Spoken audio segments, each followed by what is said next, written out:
যতক্ষণ দিচ্ছে ততক্ষণ নিতে থাকুন। হাম দো और हमारो 2 ডজন। আমার 8 সন্তান আছে, আমার দাদার 16টা সন্তান আছে। যারা বিয়ে করেন না তারাই জ্ঞান দিচ্ছে। আমরা হিন্দু ভাইদের বলবো 4 নয় 14 সন্তানের জন্মদিন।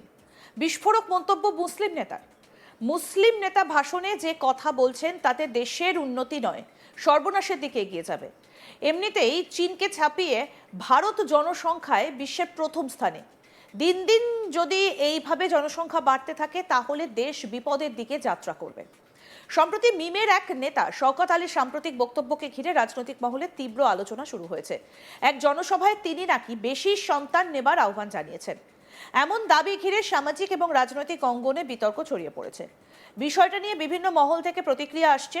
কেউ এটাকে ব্যক্তিগত মতামত বলে উড়িয়ে দিচ্ছেন, আবার কেউ বলছেন এ ধরনের মন্তব্য দেশের জনসংখ্যা এবং সামাজিক ভারসাম্য নিয়ে অপ্রয়োজনীয় উত্তেজনা সৃষ্টি করতে পারে। গত সপ্তাহে অনুষ্ঠিত এক জনসভায় বক্তব্য রাখতে গিয়ে শওকত আলীর পরিবার, সমাজ এবং সম্প্রদায়ের শক্তি বৃদ্ধির প্রসঙ্গ তোলেন। সেখানে তিনি বলেন, একটি শক্তিশালী সমাজ গড়তে হলে আমাদের পরিবারকে শক্তিশালী করতে হবে। তার বক্তব্যের একটা অংশ সামাজিক মাধ্যমে ছড়িয়ে পড়ে, যেখানে দাবি করা হয় যে তিনি অনুসারীদের বেশি সন্তান নেবার আহ্বান জানিয়েছেন। যদিও পূর্ণাঙ্গ ভিডিওতে তিনি কি প্রেক্ষাপটে কথাটি বলেছেন তা নিয়ে ভিন্ন মত রয়েছে। তিনি বলেন, যতক্ষণ দিচ্ছে ততক্ষণ নিতে থাকুন। হাম দো और हमारे 2 ডজন। আমার 8 সন্তান আছে, আমার দাদার 16টা সন্তান আছে। যারা বিয়ে করেন না তারাই জ্ঞান দিচ্ছে। আমরা হিন্দু ভাইদের বলবো 4 নয় 14 সন্তানের জন্মদিন। কি বলছেন শওকত আলী, ওই মিম নেতা, শুনবো। हम तो कहेंगे कि ज्यादा से ज्यादा बच्चे पैदा करें आप लोग। अल्लाह अगर दे रहा है तो आप उसको लीजिए, इनकार मत करिए अल्लाह की जात से। जिनको नहीं होता कोई चौखट नहीं बचती जहां जाकर के अपना माथा ना टेके कि अल्लाह मुझे भी साहिब औलाद कर दे। और मैं ये भी सुनिए, जब तक दे रहा है जब तक लेते रहिए। लोग थोड़ा परेशान तो हैं कि हमारी आबादी बढ़ रही है। अरे देश की आबादी जितनी ज्यादा होगी देश उतना ही मजबूत होगा। चाइना की आबादी ज्यादा है, चाइना मजबूत है। हमारी आबादी जितना बढ़ेगी इंशाअल्लाह हमारा देश उतना ही मजबूत होगा। तो हम तो आज से एक नारा देंगे कि हम 2 और हमारे 2 दर्जन। हमारे तो अल्हम्दुलिल्लाह 8 बच्चे हैं। कितने? 8 बच्चे हैं अल्हम्दुलिल्लाह। और हमारे बड़े वाले भैया का भी जल्दी इंतकाल हुआ है। आप लोग दुआ करिए अल्लाह सुब्हानहू तआला उन्हें जन्नतुल फिरदौस में आला मकाम अता फरमाए। हमारे बड़े भैया के अल्हम्दुलिल्लाह 16 बच्चे। और सुनिए, हमारी वालदा अभी हयात से है। 97 साल हमारी वालदा की उम्र है और कम से कम 72 उनके नाती और पोते जवान हैं, 6-6 फीट के। तो ये घबराहट क्यों है हमारी तादाद पे? क्यों है? जो लोग शादी नहीं करते वही लोग ज्ञान दे रहे हैं, कह रहे हिंदू भाइयों 4-4 बच्चे पैदा करो। हम तो कह रहे हिंदू भाइयों 4 नहीं 14 बच्चे पैदा करो ताकि हमारा देश और मजबूत हो। हाँ, लेकिन ये आज 60% नौजवान हमारे देश, हमारा सबसे जवान देश हमारा है। 60% आबादी हमारी नौजवानों की है इस देश में अल्हम्दुलिल्लाह। तो ये लोग घबरा क्यों रहे भाई? जो लोग शादी नहीं कर रहे हैं वही ज्ञान दे रहे हैं। अरे जो लोग खुद बच्चे पैदा नहीं कर रहे पहले वो बच्चे पैदा करें, वो शादियां करें। अगर कोई दिक्कत है, कोई परेशानी है तो हमारी पार्टी में बहुत सारे हकीम हैं, आप उनसे संपर्क करिए। बढ़िया वाली चटनी बनाइए, खाइए, इंशाल्लाह फायदा होगा। সবাই উপস্থিত কয়েকজন সমর্থক জানান, নেতা মূলত পরিবার পরিকল্পনা নিয়ে সরকারের নীতির সমালোচনা করছিলেন এবং ব্যক্তিগত স্বাধীনতার উপর জোর দিচ্ছিলেন।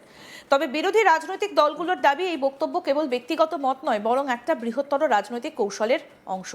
পরে সাংবাদিকদের মুখোমুখি হয়ে বলেন, আমি ঠিকই বলেছি, দেশকে মজবুত করতে গেলে জনসংখ্যা বাড়াতে হবে। আমার নিজেরই 8 সন্তান রয়েছে। কি বললেন এই বিষয়ে মিম নেতা, শুনবো। बिल्कुल कहा है, राष्ट्र को मजबूत करना है तो आबादी तो बढ़नी चाहिए। बहुत सारे देश ऐसे हैं जो बच्चा पैदा कराने के लिए जो बच्चे पैदा करते हैं उनको इनाम दिया जाता है, 1,50,000 रुपया दिया जाता है, कंपनसेशन मिलता है उनको। हाँ, तो हमारे देश की आबादी जितनी ज्यादा होगी उतना ही हमारा देश मजबूत होगा। मैंने तो अपनी हिंदू भाइयों से भी कहा, बहनों से भी कहा कि आप भी 4 क्यों बल्कि ज्यादा पैदा करिए, आप भी। देश जितना जवान होता है उतना ही मजबूत होता। और हमारा देश अल्हम्दुलिल्लाह 60% यहाँ पर आबादी हमारे नौजवानों की है। तो हमने कहा था, बिल्कुल कहा था, उससे हम इनकार थोड़ी कर रहे हैं। और हमारे भी अल्हम्दुलिल्लाह 8 बच्चे हैं, अल्लाह का शुक्र है। बड़ा वाला 26 साल का है, छोटा वाला 2 साल का है, और अल्लाह से दुआ चल रही है अभी। বক্তব্যটা প্রকাশ্যে আসার পরে বিভিন্ন রাজনৈতিক দলের তরফে তীব্র প্রতিক্রিয়া দেখা দেয়। একাধিক বিরোধী নেতা বলেন, জনসংখ্যা নিয়ে এ ধরনের উস্কানিমূলক মন্তব্য সমাজে বিভাজন বাড়াতে পারে। তাদের মতে বর্তমান সময়ে দেশের অন্যতম বড় চ্যালেঞ্জ কর্মসংস্থান, শিক্ষা ও স্বাস্থ্য।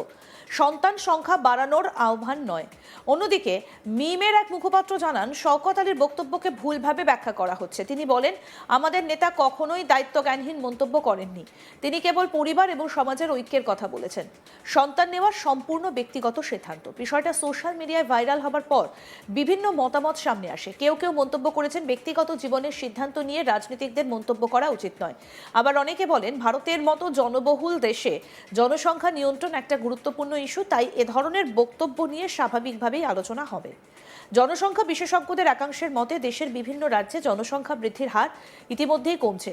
জাতীয় পরিবার স্বাস্থ্য সমীক্ষার তথ্য অনুযায়ী মোট প্রজনন হার অনেক রাজ্যে প্রতিস্থাপন স্তরের নিচে নেমে এসেছে। ফলে অতিরিক্ত জনসংখ্যা বিস্ফোরণ নিয়ে আশঙ্কা আগের তুলনায় অনেকটাই কম। তবে আঞ্চলিক বৈষম্য এখনো আছে। ভারতে জনসংখ্যা সবসময়ই একটা রাজনৈতিক বিতর্কের বিষয়। স্বাধীনতার পর থেকে পরিবার পরিকল্পনা কর্মসূচি বিভিন্ন সময়ে জোরদার হয়েছে। 1970-এর দশকে জরুরি অবস্থার সময় জোরপূর্বক নির্বাচন নীতির জন্য সরকারকে তীব্র সমালোচনার মুখে পড়তে হয়।